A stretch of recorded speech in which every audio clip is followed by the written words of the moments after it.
Om Sairam. Welcome back to our channel Pavitra talks. మన వారాహ్యమ్మకి నమస్కారం చేసుకుంటూ ఈ వీడియో స్టార్ట్ చేస్తున్నానండి. ఇక ఈరోజు వీడియోలో మనం చూడబోయేది ఏంటంటే రేపు పంచమి అండి. రేపు పంచమి లోపల ఇప్పుడు చెప్పబోయే ఈ కథ ఎవరైతే వింటారో వారికి అమ్మవారి పరిపూర్ణ అనుగ్రహం అనేది ఉంటుందండి.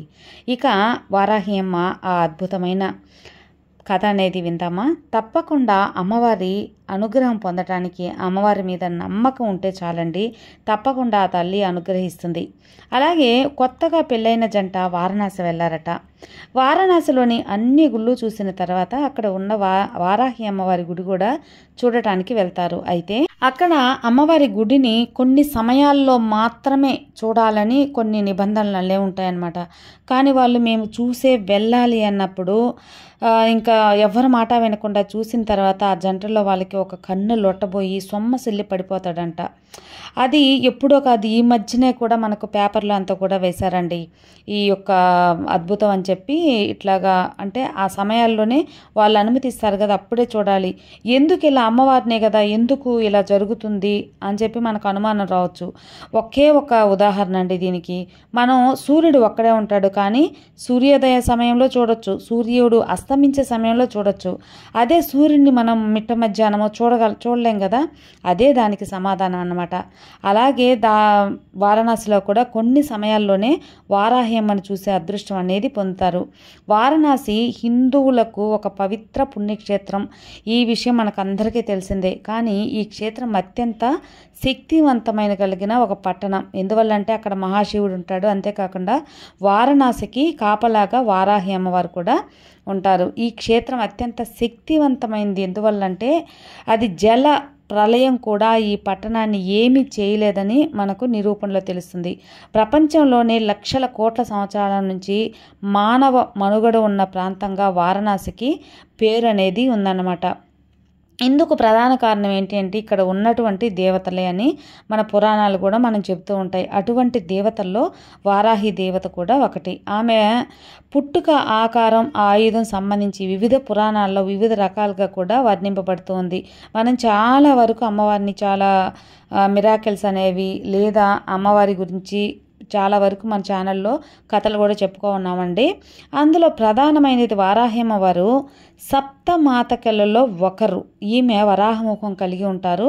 అలాగే మార్కండేయ పురాణం ప్రకారం కానీ లేదా దేవుళ్ళ శరీరాల నుంచి స్త్రీ రూప శక్తులు ఉద్భవించాయని, శివుడు నుంచి శివాని, అలాగే విష్ణువు నుంచి వైష్ణవి ఎలా ఉద్భవించారో అలాగే వరాహస్వామి నుంచి వారాహిదేవి కూడా ఉద్భవించిందని కొన్ని కథనాలు బట్టి మనకు తెలబడుతుందన్నమాట. ఈమె వరాహ రూపం ఉండి చేతిలో చక్రం, ఖడ్గంతో ఉంటుంది. ఇక వామన పురాణంలో సప్తమాత్రికల అమ్మవారి రూపమై చండికను ఉద్భవించిందని కూడా మనకు కొన్ని పురాణాల్లో చెప్పబడుతుందన్నమాట. చండీక వీపు నుంచి వారాహి జన్మించిందనడమే కాకుండా ఈమె ఉత్తర దిక్కుకు అధిపతి. ఈమె వాహనం గేదె. అయితే వరాహ పురాణం ప్రకారం ఈమె పులిపై కూర్చొని భక్తులను కాస్తూ ఉంటుందని చెప్పబడుతుంది. అలాగే దేవి పురాణం ప్రకారం వరాహదేవిని విచిత్రంగా వరాహస్వామి తల్లిగా కూడా కొన్ని కథలలో వివరించబడి ఉందన్నమాట. బహుళ పురాణాలలో భాషను అర్థం చేసుకునే క్రమంలో ఇటువంటి భిన్న అభిప్రాయాలు వచ్చిందని కొంతమంది వాదిస్తూ ఉంటారు. మొత్తానికి వారాహిదేవిని అటు శైవులతో పాటు ఇటు వైష్ణవులు, శాక్తేయులు కూడా పూజిస్తారట. ఈమెను అఘోరాలు రాత్రి సమయాల్లో పూజించి తాంత్రిక శక్తులను పొందటానికి సహకరించాలని వేడుకుంటారంట. అదేకాకుండా బౌద్ధ మతం వారు కొలిచే వజ్రవారాహి, మరీచి కూడా ఈమె. నేపాల్లో ఈమెని బరాహి అనే పేరుతో కూడా వారాహి అమ్మని పిలుస్తారంట అండి. అలాగే మరికొన్ని పురాణాల ప్రకారం వారాహి అమ్మ అసూయ అనే సప్త వ్యసనాల్లో ఒకటైన అసూయకు అధిపతిగా పేర్కొనబడి ఉంటుంది. ఎక్కడ ఎన్ని రకాలుగా చెప్పబడినా ఈమె జగన్మాత ప్రతిరూపంగా మనందరం కూడా చాలా కథల్లో వినే ఉంటాం. ఇక ఇటువంటి వారాహి అమ్మవారు వారణాసికి గ్రామదేవత. ఈ విషయం వరాహ భక్తులను ప్రతి ఒక్కరూ తెలిసే ఉంటుంది. అంటే వారణాసిని ఎల్లప్పుడూ రక్షిస్తూ ఉంటుంది వారాహి అమ్మ. ఈమెకు వారణాసిలో ఒక విచిత్రమైన దేవాలయం కూడా ఉంది. ఆ దేవాలయంలోకి మనం ఎప్పుడు పడితే అప్పుడు వెళ్ళలేం. మొదట చెప్పుకున్నాం కదా, అదే అన్నమాట. ఈ ఆలయం భూగృహంలో ఉంటుంది. ఉదయం తెల్లజావున 4:30 నుంచి 8 గంటల వరకు మాత్రమే తెరిచి ఉంటుంది. మిగిలిన సమయాల్లో మూసేయబడుతుందంట.